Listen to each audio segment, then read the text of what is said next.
ভারতের উপর চড়া হারে শুল্ক চাপিয়ে পুরনো বন্ধুকে শত্রুতে পরিণত করল যুক্তরাষ্ট্র।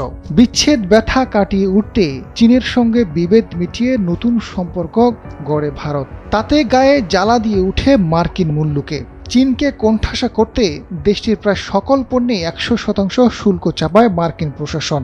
এতে যুক্তরাষ্ট্রের বাজারে কর্তৃত্ব হারায় প্রধান রপ্তানিকারক দেশটি। আর সেই সুযোগটি লুফে নিল বাংলাদেশ। চীনকে হটিয়ে শক্ত অবস্থান তৈরি করেছে মার্কিন পোশাক বাজারে। মার্কিন বাজারে চীনের রপ্তানি এখনও বাংলাদেশের চেয়ে দ্বিগুণ। তবুও দেশটিতে পোশাক রপ্তানির প্রবৃদ্ধিতে চীনকে পেছনে ফেলছে বাংলাদেশ। মার্কিন শুল্ক কাঠামোতে চীন এবং অন্যান্য রপ্তানিকারক প্রতিযোগী দেশগুলোর তুলনায় যুক্তরাষ্ট্রের বাজারে সুবিধাজনক অবস্থান রয়েছে বাংলাদেশ। মার্কিন নতুন শুল্ক কাঠামোয় চীনা পণ্যে ১৪৫% মতো।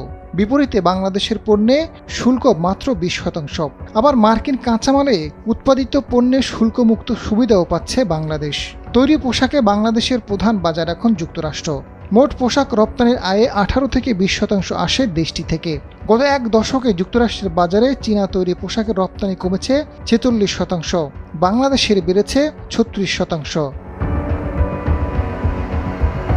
এদিকে ২০১৫ সালে চীনের রপ্তানির পরিমাণ ছিল $৩,০৫৪ কোটি।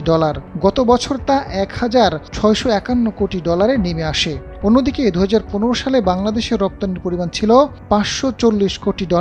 গত বছর তা $৭৩৪ কোটি উন্নীত হয়েছে। এ বিষয়ে বিজিএমইএর সাবেক পরিচালক মহিউদ্দিন রুবেল জানান, যুক্তরাষ্ট্রের রপ্তানিতে চীন ক্রমেই দুর্বল হচ্ছে। প্রেসিডেন্ট ডোনাল্ড ট্রাম্প প্রথমবারের মতো ক্ষমতা আসার পর থেকেই চীন মার্কিন শুল্ক লড়াই শুরু হয়। তখন থেকেই চীনা পোশাকে রপ্তানি কমতে থাকে, বাড়তে থাকে বাংলাদেশের।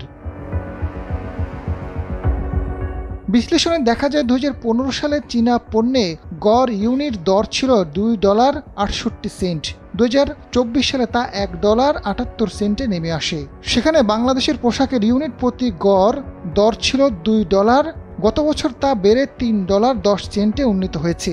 একইভাবে যুক্তরাষ্ট্রের বাজারে চীনা পণ্যপ্রতি দর কমেছে ৩৪%, বাংলাদেশের বেড়েছে ৭.৫% মতো। আজাদ ফারুক, ডেস্ক রিপোর্ট, সময়ের আলো।